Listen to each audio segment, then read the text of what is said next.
Hello എല്ലാവർക്കും നമസ്കാരം. കാറുള്ളവർ ഒന്ന് ശ്രദ്ധിക്കുക, ഈ വീഡിയോ മുഴുവൻ കാണാൻ ശ്രമിക്കുക. കഴിഞ്ഞ ദിവസം വണ്ടി കാർ പോർച്ചിൽ ഇട്ടതിന് ശേഷം അതിൻ്റെ താക്കോൽ എടുക്കാൻ വിട്ടുപോയി. താക്കോൽ അതിൽ തന്നെ ഇട്ടിരുന്നതായിരുന്നു. അത് മാത്രമല്ല, അതിൻ്റെ ഇഗ്നീഷൻ ഓണായിട്ട് കിടക്കുമായിരുന്നു.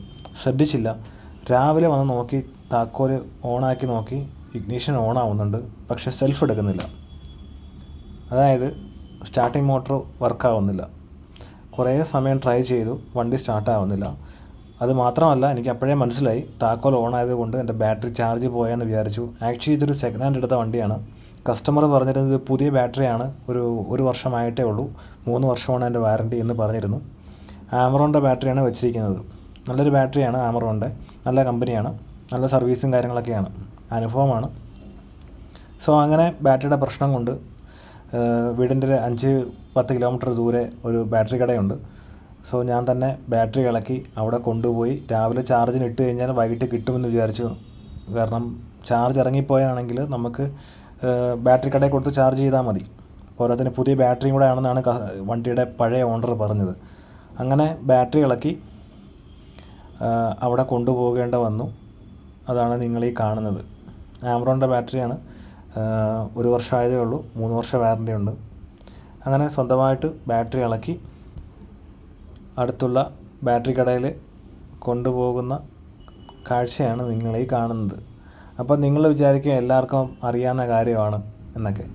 എല്ലാവർക്കും അറിയാവുന്ന കാര്യമാണ്, എന്നിരുന്നാലും അറിയാത്തവരും ഉണ്ട്. അതുകൊണ്ട് ആണ് ഈ വീഡിയോ ഞാൻ ചെയ്യാൻ കാര്യം. അപ്പം ബാറ്ററി ഇളക്കി വീട്ടിലെ സ്കൂട്ടറിൽ 4-5 കിലോമീറ്റർ കൊണ്ടുപോകാമെന്ന് വിചാരിച്ചു. അങ്ങനെ ഞാൻ ആദ്യമേ ബാറ്ററി കടയിൽ വിളിച്ച് ചോദിച്ചായിരുന്നു, അവർ പറഞ്ഞു കൊണ്ടുവരാൻ പറഞ്ഞിരുന്നു. അങ്ങനെ ബാറ്ററി കടയിൽ എത്തി, ബാറ്ററി കാണിച്ചു. ചാർജ് ഇറങ്ങിപ്പോയത് ശരി തന്നെയാണ്, ഇഗ്നീഷൻ ഓണായി കിടന്നത് കൊണ്ടാണ് ചാർജ് പോയത്. പക്ഷേ അവർ ബാറ്ററിയുടെ സെല്ല് തുറന്ന് നോക്കി, അതിൽ ബാറ്ററി വാട്ടർ ഉണ്ടോ നോക്കിയപ്പം സൂക്ഷ്മം പോലെ അതിനകത്ത് വെള്ളമില്ല. ഒരു സെല്ലിനകത്ത് വെള്ളമില്ല. വെള്ളമില്ലാത്തത് കൊണ്ടാണ് പെട്ടെന്ന് ബാറ്ററി ചാർജ് പോയതും എന്ന് അവർ പറഞ്ഞു. അവർ പറഞ്ഞു ചാർജിനിടാം, ഭാഗ്യമുണ്ടേ റീചാർജ് ആവും, ഇല്ലെങ്കിൽ ആവില്ല എന്ന് പറഞ്ഞു. അങ്ങനെ അവർ ഡിസ്റ്റിൽഡ് വാട്ടർ ഒഴിച്ചു. അവർ രാവിലെ ചാർജിനിട്ടു. അതിനുശേഷം വൈകിട്ട് ഞാൻ വന്നു, ബാറ്ററി എടുക്കാൻ വന്നപ്പോഴാണ് അറിയുന്നത് രാവിലെ കൊടുത്ത പോലെ തന്നെയാണ് ബാറ്ററി ഇരിക്കുന്നത്, ചാർജ് ആയിട്ടില്ല. അതിൻ്റെ സെല്ല് പോയെന്നാണ് അവർ പറഞ്ഞത്. ഇതിപ്പം എൻ്റെ മിസ്റ്റേക്കും കൂടെയാണ്. പക്ഷേ ഒരു ദിവസം കൊണ്ട് ബാറ്ററി പോകില്ലല്ലോ. കാരണം വണ്ടി പഴയ ഒരു കസ്റ്റമർ ഉപയോഗിച്ചുകൊണ്ടിരുന്നതാണ്. അപ്പം പുള്ളിക്കാരൻ വണ്ടി സർവീസിന് പോകുമ്പോഴോ വർക്ക്ഷോപ്പിൽ കൊണ്ടുപോകുമ്പോഴോ എൻ്റെ ബാറ്ററി ചെക്ക് ചെയ്യാൻ പറയാറില്ലായിരുന്നു. അങ്ങനെ ബാറ്ററി വാട്ടർ ഇല്ലാത്തത് കൊണ്ടും ഈ ഒരു പ്രശ്നം എനിക്ക് ബാധിച്ചു. കാരണം ഞാൻ സെക്കൻഡ് ഹാൻഡ് എടുത്ത വണ്ടിയാണ്.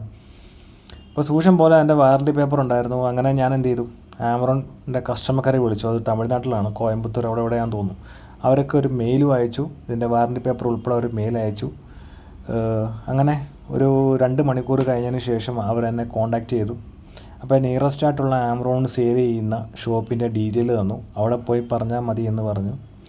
അങ്ങനെ ഞാൻ അവിടെ പോയി സംസാരിച്ചു. അവർ പറഞ്ഞു ഇതിന് വാറണ്ടി കിട്ടില്ല. അതായത് ഈ വാറണ്ടി എന്ന് പറഞ്ഞു കഴിഞ്ഞാൽ ഹാഫ് പേയ്മെൻറ്റും ഹാഫ് വാറണ്ടിയാണെന്നാണ് അവർ പറഞ്ഞത്. അതായത് പകുതി പേയ്മെൻറ്റ് അടയ്ക്കണം എന്നാണ് പറഞ്ഞത്. എനിക്ക് അപ്പോഴേ മനസ്സിലായി ഇമാർ പറ്റിക്കാൻ വേണ്ടിയിട്ടാണ് അങ്ങനെ പറഞ്ഞതെന്ന്. പിന്നെ ഞാൻ വീണ്ടും ആമറോണിൻ്റെ കസ്റ്റമർ കെയറെ വിളിച്ചു, തമിഴ്നാട്ടിൽ വിളിച്ച് കാര്യം പറഞ്ഞു. ഇന്ന പോലെ ഞാൻ അവിടെ ചെന്നപ്പം അവർ ഫുൾ പേയ്മെൻറ്റ് അടയ്ക്കാൻ പറയുന്നില്ല, ഹാഫ് പേയ്മെൻറ്റ് അടയ്ക്കാൻ പറയുന്നു. കാരണം ഞാൻ വണ്ടി സെക്കൻഡ് ഹാൻഡ് മേടിച്ചാണ്, ഡീറ്റെയിലൊക്കെ പറഞ്ഞു. സെക്കൻഡ് ഹാൻഡ് മേടിച്ചാണ്, 1 ഇയർ ആയിട്ടേ ഉള്ളൂ. അവർ ഹാഫ് പേയ്മെൻറ്റ് ചോദിക്കുമെന്ന് പറഞ്ഞു. പക്ഷേ കസ്റ്റമർ കെയർ എന്നോട് പറഞ്ഞത് അവർ ഒരു പേയ്മെൻറ്റും പോലും ചോദിക്കില്ല, ഇനി അവർ ചോദിക്കുവാണെങ്കിൽ എന്നെ കോൺടാക്റ്റ് ചെയ്താൽ മതി എന്ന് കസ്റ്റമർ കെയർ പറഞ്ഞു. അങ്ങനെ ഞാൻ വീണ്ടും സെയിം ഷോപ്പിൽ പോയി 1 രൂപ പോലും കൊടുക്കാതെ എനിക്ക് പുതിയ ബാറ്ററി എനിക്ക് തന്നു. പക്ഷേ വേറൊരു കാര്യമുണ്ട്, ആ പുതിയ ബാറ്ററിക്ക് വാറണ്ടി ഇല്ല. അത് കംപ്ലൈൻ്റ് ആയി കഴിഞ്ഞാൽ ഒന്നും ചെയ്യാൻ പറ്റില്ല. ഒരു തവണയെ റീപ്ലേസ്മെൻറ്റ് ചെയ്ത് കിട്ടത്തുള്ളൂ എന്ന് പറഞ്ഞു. അത് ബാറ്ററി തന്ന ആളാണ് പറഞ്ഞത്, കസ്റ്റമർ കെയർ ഒന്നും പറഞ്ഞില്ല. അതിന് വാറണ്ടി പേപ്പർ ഒന്നും തന്നതൊന്നുമില്ല. ബാറ്ററി എന്നോ എനിക്ക് തന്നോ ആ ഒരു ഡേറ്റ് എഴുതിയാണ് എനിക്ക് തന്നത്. പക്ഷേ പുതിയ ബാറ്ററി ആയിരുന്നു. പക്ഷെ നോക്കിക്കോണം, അറിയാൻ മേത്തിട്ട് പോകുമ്പം അവരിങ്ങനെ ഓരോ കാര്യങ്ങൾ പറഞ്ഞ് പറ്റിക്കും.